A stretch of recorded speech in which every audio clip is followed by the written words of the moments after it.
भारत का कोई व्यक्ति हज करने के लिए जा रहा है, वहां कोई उसको हाजी के रूप में नहीं मानता, वहां पे कोई उसको इस्लाम के रूप में नहीं मानता, वहां उसको हिंदू नाम से संबोधित किया जाता है, तो वहां तो किसी को परेशानी नहीं होती है। और उस परिप्रेक्ष्य में अगर आप देखेंगे तो भारत हिंदू राष्ट्र है, क्योंकि भारत का हर नागरिक हिंदू है। असल सुप्रीमेसी तो आपकी है, आप समझ रहे हैं कि हिंदू राष्ट्र है, और अगर आप यहां पर रह रहे हैं तो ये तो गोलवारकर ने जो अपने बंच ऑफ थॉट्स किताब में और एक और अपनी किताब में वी आर नेशन डिफाइंड में गोलवारकर ने कहा है कि Muslims Christians are the internal threat, वो तो उसी को रिटेरेट कर रहे हैं। हम तो ये शुरू से कह रहे हैं इस बात को। ये हम इक्वालिटी की बात करें तो आप सुप्रीमेसी की बात, आप सुप्रीमेसी की दिखा रहे हैं अपनी। आप ये दिखाना चाह रहे हैं कि वो आप रूलर है और हम रूल्ड हैं। हम ये कह रहे हैं कि नहीं, हम इक्वल सिटीजनशिप की बात कर रहे हैं, इक्वालिटी की हम बात कर रहे हैं। अब उनके लिए डाइवर्सिटी एंटी नेशनल है, उनके लिए डिफरेंट लैंग्वेजेस परेशान कुन है। दोस्तों, सीएम योगी आदित्यनाथ ने अपने बयान के अंदर यह बात कही कि यहाँ से जितने भी हाजी हज करने के लिए जाते हैं उसको सऊदी अरब में हिंदू नाम से पुकारा जाता है, वहाँ तो उसको तकलीफ़ नहीं होती। लेकिन दोस्तों, यहाँ पर जिस तरह से खुलेआम योगी आदित्यनाथ हिंदू राष्ट्र भारत को कह रखे गए, एक सीएम के ज़माने कहीं न कहीं ये बात बोलना सही नहीं है।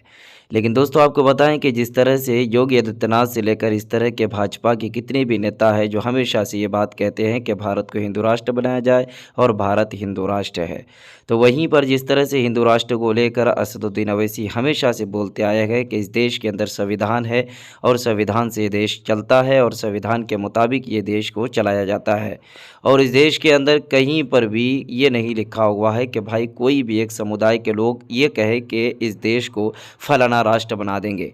लेकिन दोस्तों, इस देश के अंदर काफ़ी तादाद में हर मज़हब के लोग रहते हैं, किसी को भी ये हक़ नहीं है कि वो अपने मज़हब के तरफ इस देश को ले जाए और अपने मज़हब को लेकर इस देश का नाम दे। लेकिन दोस्तों, भारतीय जनता पार्टी के नेता बारहा बयान देते हैं कि ये देश हिंदू राष्ट्र बनाएंगे, हिंदू राष्ट्र है और हिंदू राष्ट्र बनाकर रहेंगे। इससे पहले भी भारतीय जनता पार्टी से निलंबित राजा सिंह जो उसके विधायक हैं, उन्होंने भी खुलेआम रामनवमी के दौरान उन्होंने ये बात कही थी कि हिंदू राष्ट्र बनाना है। बाकी असदुद्दीन अवैसी ने इस बयान को लेकर पलटवार करते हुए क्या कुछ कहा है, ये वीडियो को आप आखिर तक देखेंगे तो आपको समझ में आएगा असदुद्दीन अवैसी ने क्या कुछ कहा है। वीडियो देखिए, कमेंट सेक्शन में जाकर अपनी राय को ज़रूर बताइए। वो तो सिर्फ एक लैंग्वेज, एक झंडा, एक कल्चर की बात करते हैं। हम तो बोल रहे हैं कि भारत में डाइवर्सिटी है, भारत में हजारों कल्चर हैं, कई जबानें बोली जाती हैं, कई मजहब को मानने वाले हैं, वो उसको मानते नहीं उस चीज को। वो सिर्फ अपनी सुपीरियरिटी को बिलीव करते हैं, इसीलिए तो सब चीजों को मानते नहीं है वो।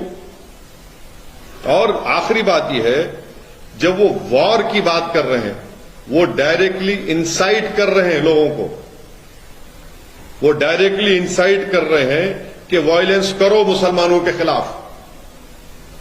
ये सबसे खतरनाक बात उनके इस इंटरव्यू में है। आप इंसाइट कर रहे लोगों को। आपको ये नहीं लगता कि वो सबको मिलकर रहने वाली बात, कहां मिलकर रहने वाली बात कर रहे हैं उसमें? वो आप बताइए कौन सी बात आपको नजर आ रही है मिलकर रहने की उसमें? मैं भी तो उस इंटरव्यू को देखा हूं, पढ़ा हूं, उसमें कौन सी बात है मिलकर रहने की? बताइए। आप तो कह रहे हैं कि आपको अगर रहना है भारत में, पहले तो होते कौन है मुसलमानों को परमिशन देने के लिए कि मैं कैसा अपना फेथ को फॉलो करूंगा, नहीं करूंगा? कैसे आप कंडीशन लगाते मेरे सिटीजनशिप के ऊपर, मोहन भगवत? हम यहां पर अपना फेथ एडजस्ट करने के लिए नहीं है। कोई नागपुर में जो बैठा हुआ है, जो एलेज सेलिब्रेट है, हमको उनसे सीखने की जरूरत नहीं है।